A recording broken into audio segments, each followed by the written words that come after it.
মেঘলা আকাশ আর চারিদিকে শান্ত পরিবেশ। আর এমন দিনে যদি গরম গরম ভুনা খিচুড়ি হয়ে যায় তাহলে ব্যাপারটা কেমন হয়? একদম মনের মতো কম্বিনেশন। আজ চলুন বানিয়ে ফেলি মেঘলা আবহাওয়ার একদম পারফেক্ট রেসিপি চিকেন ভুনা খিচুড়ি। প্রথমে একটি প্যানে মুগ ডাল নিয়ে মুগ ডালগুলো আমরা হালকা ভেজে ফেলবো। তারপর চাল আর ডাল ধুয়ে পানিগুলো ঝরতে দিব।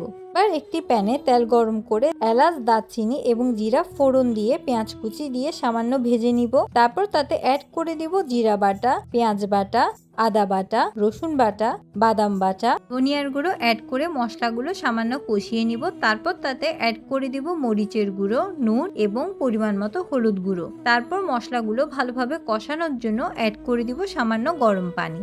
এবার চিকেন পিসগুলো দিয়ে ভালোভাবে মশলার সাথে মিশিয়ে পানি অ্যাড করে ঢাকনা দিয়ে রাখলেই আমাদের চিকেন রেডি। এবার আরেকটি প্যানে পেঁয়াজ কুচি, কাঁচামরিচ, আদা বাটা, পেঁয়াজ বাটা, মরিচের গুঁড়ো, ধনিয়ার গুঁড়ো, হলুদের গুঁড়ো, দারচিনি, এলাচ, তেজপাতা, সরিষার তেল এবং লবণ দিয়ে ভালোভাবে মেখে তাতে অ্যাড করে দিব আগে ধুয়ে রাখা চাল এবং ডালের মিক্স।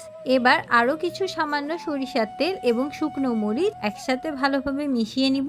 এরপর চুলায় ভালোভাবে চাল এবং ডালটি ভেজে নিব।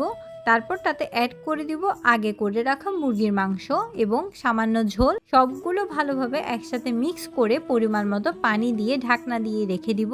মাঝে 1 থেকে 2 বার ঢাকনা উল্টিয়ে সবগুলো একটু নেড়ে নিব। পানি যখন পুরোপুরি শুকিয়ে আসবে তখন বুঝবেন আমাদের ভুনা খিচুড়ি রেডি। এরপর উপরে একটু ধনেপাতা ছিটিয়ে নিলেই হবে। ব্যাস, তৈরি হয়ে গেল মেঘলা দিনের জন্য বা বৃষ্টি দিনের জন্য একটি পারফেক্ট চিকেন ভুনা খিচুড়ি রেসিপি। আপনাদের যদি আমার রেসিপি ভালো লেগে থাকে তাহলে অবশ্যই আমার ভিডিওতে একটি লাইক দিবেন এবং এমনই আরো ভিডিও দেখার জন্য আমার পেজেও একটি লাইক দিয়ে রাখবেন। Thanks for watching.